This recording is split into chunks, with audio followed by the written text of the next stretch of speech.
რომელი ენის სწავლასაც არ უნდა აპირებდეთ, შეინახეთ ეს ვიდეო და გამოიყენეთ როგორც უებარი რეცეპტი. პირველი, თხოვეთ ChatGPT-ს, რომ გითხრათ 50 ყველაზე უფრო მნიშვნელოვანი ზმნა ამ ენაში. შემდეგ თხოვეთ, რომ გიჩვენოთ 5 ყველაზე უფრო მნიშვნელოვანი ზმნის დრო ან ფორმა. შეგიძლიათ ასევე თხოვოთ ყველაზე ხშირად გამოყენებადი გრამატიკული დრო ან ზმნის კონსტრუქცია. აი ესე. ამის შემდეგ ეს ფორმები ამოიწერეთ და სცადეთ, რომ ისწავლოთ ისე, რომ ეს ზმნები ათამაშოთ ამ ფორმებში.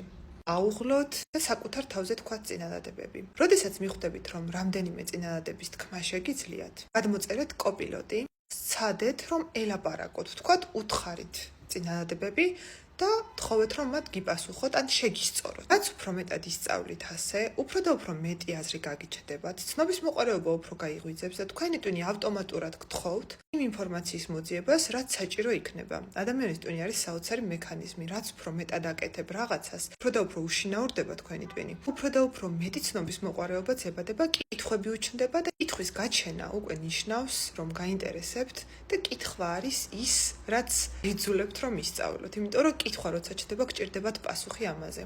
21 საუკუნეა. პასუხები პირდაპირ ხელში გაქვთ. გახსენით თქვენი ChatGPT და კითხეთ ის შეკითხვა, რაც გაგიჩნდებათ ამა თუ იმ ენაზე. და ასე გააგრძელეთ 1 ან 2 თვე. ყოველი თვის შემდეგ დაჯექით თქვენ თავთან და შეაფასეთ ის პროგრესი, რაც გაქვთ. ყოველი 2 თვის შემდეგ იგივე გააკეთეთ და ნახავთ, როგორ წახვალთ წინ. აქვე, სანამ ნებისმიერი ენის სწავლას გადაწყვეტთ, ერთი რამე უნდა იცოდეთ.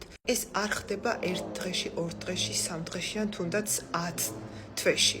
ენის სწავლა არის მუდმივი პროცესი და როდესაც იწყებთ, რა მიზანიც არ უნდა გქონდეთ, უნდა იცოდეთ, რომ ეს არის გრძელვადიანი პროექტი.